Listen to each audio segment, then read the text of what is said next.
welcome back to my author commentary for A Prince of Song and Shade. We are up to chapter 6 today, so let's dive right in. So this is the chapter of Talyn finally coming home. She hadn't been back to the farm to see her parents since before Sari's death, well over a year ago, almost 2 years ago now. So this is quite a coming home moment for her. And while it's again a relatively quiet chapter for Talyn, these quiet chapters at the end of Prince of Song and Shade really set up Talyn and what her decisions and thinking about what her future is going to be now that she's finally healing from Sari's death, but now has to contend with what does life now mean for her, because going back is just simply not an option. So the chapter starts and finishes with her at home with her parents, but there are a few big events that happen throughout this. First, we meet Talyn's parents, and when Talyn goes to see her father coming in from the fields after working out in them all day, she realizes first, as soon as she looks at him, that he's winged folk. Something that she quickly pieces together, he's always hidden because he's worn his hair loose and scraggly. He's walked with a bit of a slump. He very carefully has kind of hidden those, I guess, more beautiful features about him that would have indicated to anyone who knew that he was a winged folk. And of course, Talyn is utterly astonished by this. He is reluctant to divulge any information to her, as curious as she is. And in a later scene between the three of them at dinner that night, she gets a glimpse into how much pain is hiding inside him. And that kind of makes her reluctant to push any further, to ask any more questions, at least for the moment. So she's kind of at the end of this chapter still reeling from this revelation that he is wingfolk. And of course, Tris Dynan, the ship's captain who came to the Twin Thrones in Columbia, met Alyna Dumnorix, fell in love, married her, and started a farm in the north of Columbia and raised his daughter Talyn, is actually Tristan Sianta, the heir to the Sianta family, winged folk family, the very powerful family that ruled at the Condor's side, ruling their military for generations until Queen Serana murdered them all because of their connections to the Shadowhawk. Yes, many spoilers in this author commentary, so a reminder to jump out if you'd like to keep avoiding spoilers. We also get a bit more of Alyna's backstory in this chapter too. She was an up-and-coming Dumnorix. She's the first cousin to the king, Arthane. She's an incredibly capable and skilled Caledon warrior.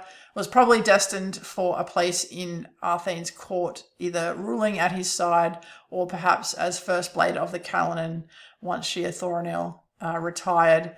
But once she met Tris, she had a choice to make because he could bring no power, no status, no money, no wealth, no name to a marriage which would be expected of her as such a high-ranking member of the Dumnorix family.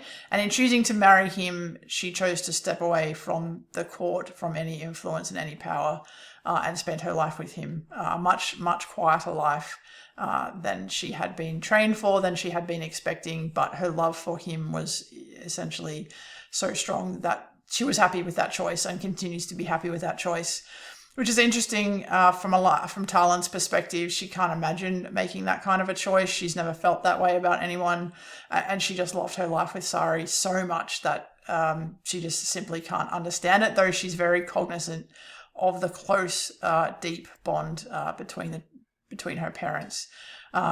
Interestingly enough, doesn't seem to hanker after that kind of love in any way. She seems quite happy with the lifestyle she has, or at least that she had with Sari, and is now rebuilding for herself. And that certainly comes into play later on in this series when she does fall in love with Kewin, and that very much impacts how she views that relationship and what she wants from it. And anyway, we can talk about that in future author commentaries. But yeah, the example that her parents set is certainly not something that Talyn herself necessarily aspires to. We also get the little hints of Talyn's continued doubts about her next posting, and though she allows herself to consider the possibility of returning to Mithranar, she does raise some very genuine reasons why she doesn't want to go back, or why it would be too challenging to go back, because there are some pretty horrific parts of Mithranan society, particularly the way the Condors rule, the way the humans are treated, and for Talyn, going back into that would be something she would really have to reckon with.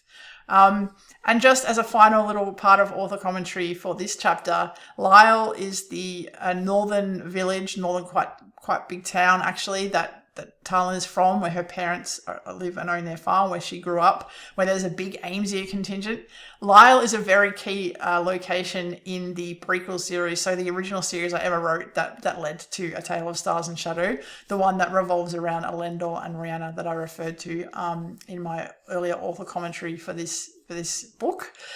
So just a little snapshot of history there for you, for those paying attention, for those kind of interested in the vaster world of this story. Lyle is a place to keep an eye on. It features very strongly in that previous series. Again, I hope you enjoyed this author commentary. If you've got any specific questions you'd like to ask about this chapter, about any previous chapters, even in the future chapters, drop your questions in the comments. I'd love to answer them. Very happy to address them in future videos. I hope you all have a very great day, and I can't wait to see you in the next chapter.